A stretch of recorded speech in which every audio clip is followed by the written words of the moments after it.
CJ here.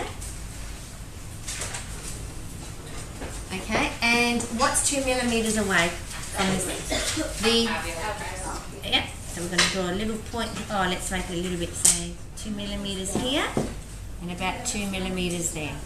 All right. So just to clarify, 2 millimeters down from the CJ in the apical direction. This is where the height of the alveolar crest will be. So now we're going to draw in the bone or the tooth socket.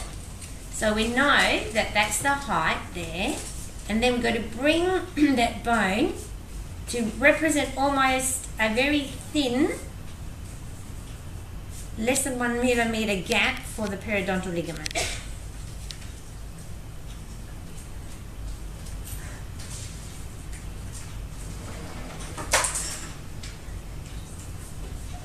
Okay, there we go. And we're going to draw our little open spaces here, which are what?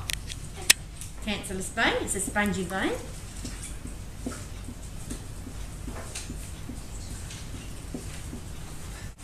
The bone that lines the tooth socket is the lamina dura.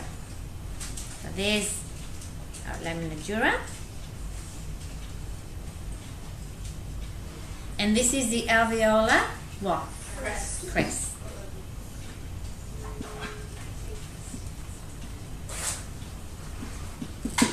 Good? All good so far? Alright, what's the next structure that we should put in now?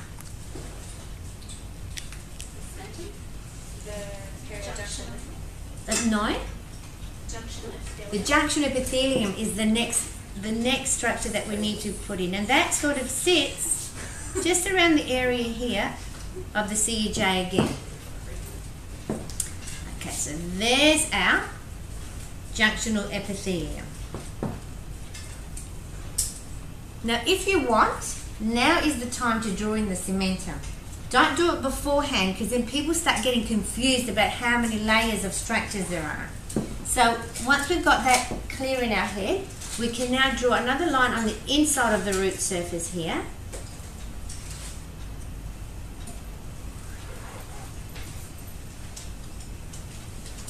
Okay, to represent cementum. And one thing we forgot to label here is the apical foramen.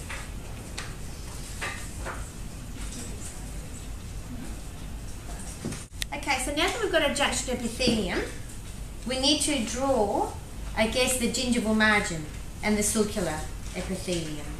Okay, so we know that there's about, say, 2 millimeters of free gingiva here. So we're going to draw our gingival papilla, and then we're going to start drawing the gingival tissues on top of the alveolar bone. Okay, now if you notice here, I'm going to draw a dotted line about there, because what am I representing here? The free gingiva. Yep, the free gingiva. Which means that about this point here we have a little groove. And that groove is the? Yep. The free gingival groove.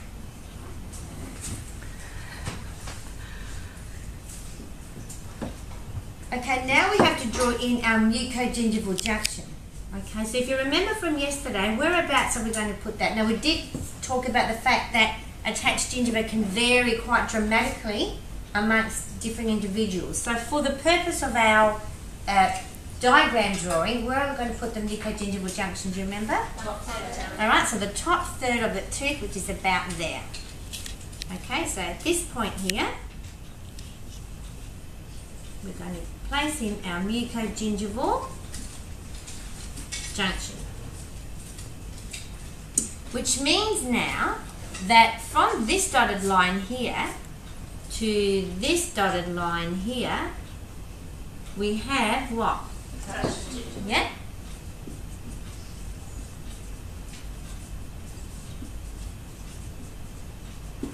Okay, so now from the mucogingival junction onwards, we have our, lucky I checked, that's a permanent marker. Okay, what do we have here then?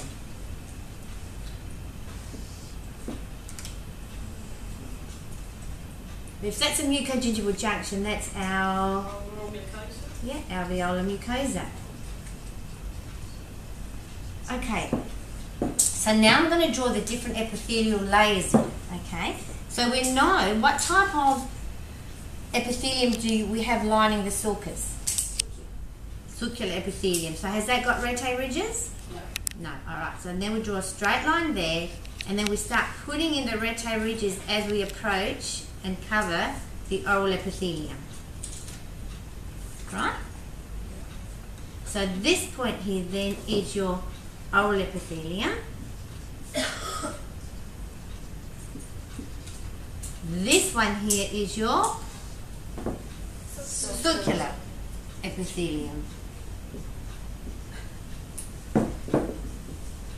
Sorry, Renee. Okay, so we've got our rete ridges.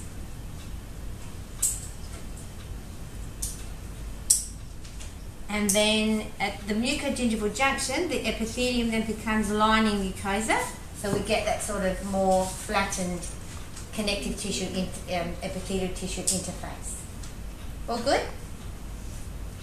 Okay, now all that's left really, that little space and that 2 millimeters from the base of the junction epithelium to the tip of the alveolar crest, we have what?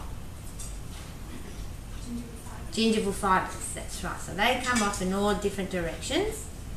So if we put a little, there's our gingival fibres. And sorry I didn't have the red marker because that would have represented it a lot better. And then from the tip of the alveolar crest, coming across here, we begin with our periodontal ligament. And they start off as horizontal fibres, and then they become a lot more oblique as you cover that area there. So let's just go down, and then they start here, periodontal ligament. And I think we've covered everything there. Is that good? Yeah. Good.